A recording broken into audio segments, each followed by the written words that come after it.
اعوذ باللہ السمیع العلیم من الشیطان الرجیم بسم اللہ الرحمن الرحیم رب اشرح لی صدری ویسر لی امری واحلل عقدۃ من لسانی یفقہوا قولی۔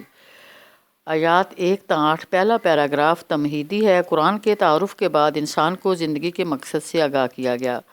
قرآن میں ٹیڑھ نہیں ہے۔ آیت 1 قیم یعنی ٹھیک ٹھیک سیدھی بات کہنے والی ہے۔ آیت 2 قرآن کا مقصد انذار وارننگ ہے۔ آیت 2 نیک لوگوں کے لیے تبشیر ہے۔ آیت 2 قرآن عیسائیوں کے لیے بھی انذار ہے۔ آیت 4 عیسائیوں کے غلط عقیدے کی تردید کی گئی۔ رسول صلی اللہ علیہ وسلم کی داعیانہ فکر مندی کی تعریف کی گئی کہ وہ انسانیت کی ہدایت کے لیے دردمند ہیں۔ آیت 6 زمین کی ساری زینت کا مقصد امتحان و آزمائش حسن عمل یبلوہم ہے۔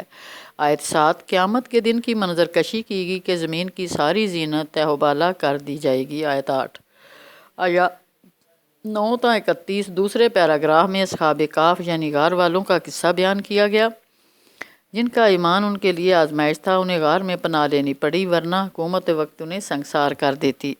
دوسرے پیراگراف کے دو ذیلی حصے ہیں۔ پہلا ذیلی حصہ آیات 9 تا 26 پر مشتمل ہے، جس میں قصہ بیان کیا گیا ہے۔ دوسرا ذیلی حصہ 27 تا 31 پر مشتمل ہے، جس میں اس قصہ پر تبصرہ کر کے رسول صلی اللہ علیہ وسلم اور صحابہ رضوان اللہ اجمعین کو ہدایات دی گئیں۔ اصحاب کہف موحد صحابہ رضوان اللہ اجمعین کو انہیں ہی کی طرح ثابت قدمی اختیار کرنے کا مشورہ دیا گیا۔ ان موحد نوجوانوں کا اللہ تعالیٰ سے مضبوط تعلق تھا۔ آیت 10 اللہ تعالیٰ نے ان نوجوانوں کو ہدایت کے اعتبار سے برگزیدہ کر دیا تھا۔ وزدناہم ہدی آیت 13 اللہ نے ان کے دل مضبوط کر دیے تھے اور انہیں ثابت قدمی عطا کی تھی۔ وربطنا علی قلوبہم آیت 14 یہ نوجوان شرک سے بیزار تھے، توحید پرست تھے۔ ان کا عقیدہ تھا کہ اللہ زمین و آسمان کا رب ہے۔ صاف کہہ دیا ہم اللہ کے علاوہ کسی اور کو نہیں پکاریں گے۔ لن ندعو من دونہ الہا آیت 14 یہ نوجوان اپنی مشرک قوم سے نالاں تھے، انہی کے انتقام سے ڈر کر غار میں پناہ لی تھی۔ آیات 15 تا 17 اصحاب کہف کو حکومت وقت سے جان کا خطرہ تھا۔ اللہ تعالیٰ نے انہیں ایک مدت دراز تک سلائے رکھا اور اللہ کی طرف سے زندگی ماں بعد موت کا ثبوت فراہم کیا۔ اللہ کا وعدہ سچا ہے، قیامت آ کر رہے گی۔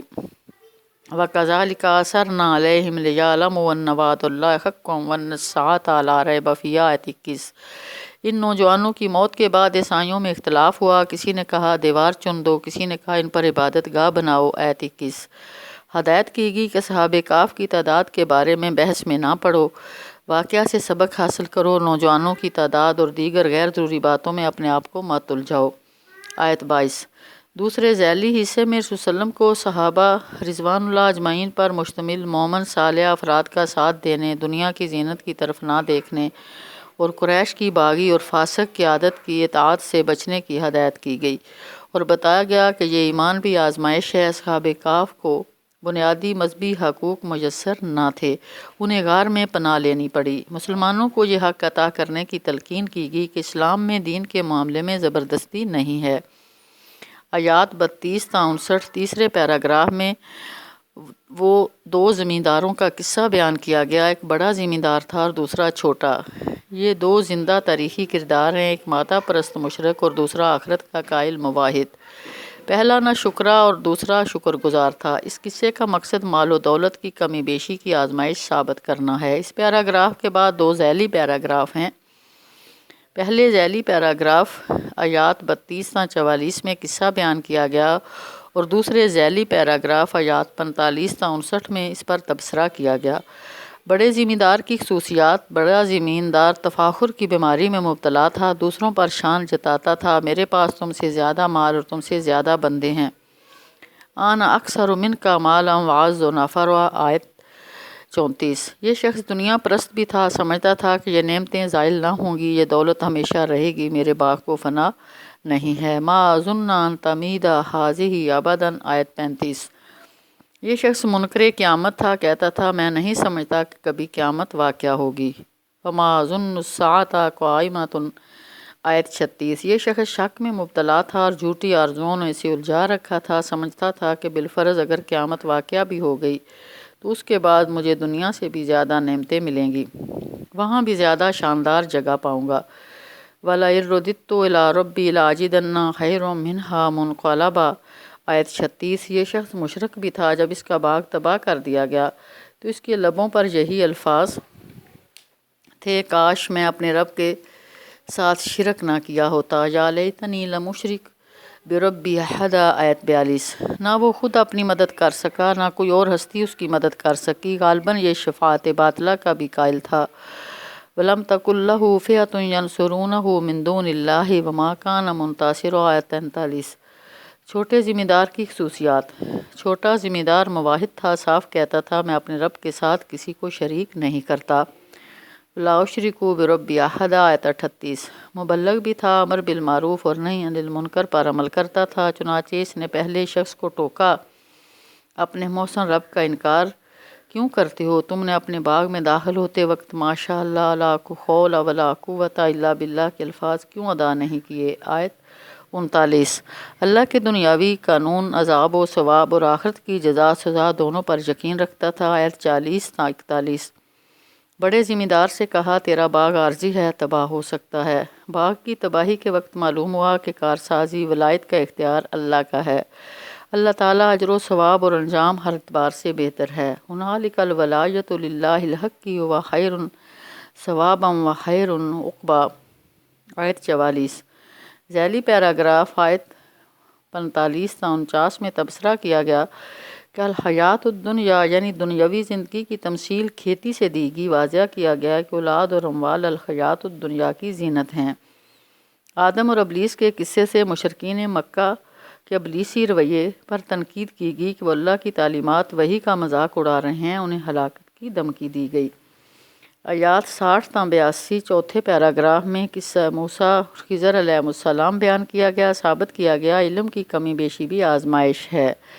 حضرت موسیٰ علیہ السلام کو یہ بتانا مقصود تھا کہ حضرت خضر علیہ السلام جیسے بعض اللہ کے بندوں کے پاس ان سے بھی زیادہ علم ہے، اور اللہ کی ہر مشیت میں بھی کوئی نہ کوئی حکمت پوشیدہ ہوتی ہے۔ حضرت موسیٰ علیہ السلام کی دریاؤں کے سنگم پر اللہ کے ایک بندے غالباً فرشتے حضرت خضر علیہ السلام سے ملاقات ہوئی، فوجد عبدا من عبادنا، آیت 65۔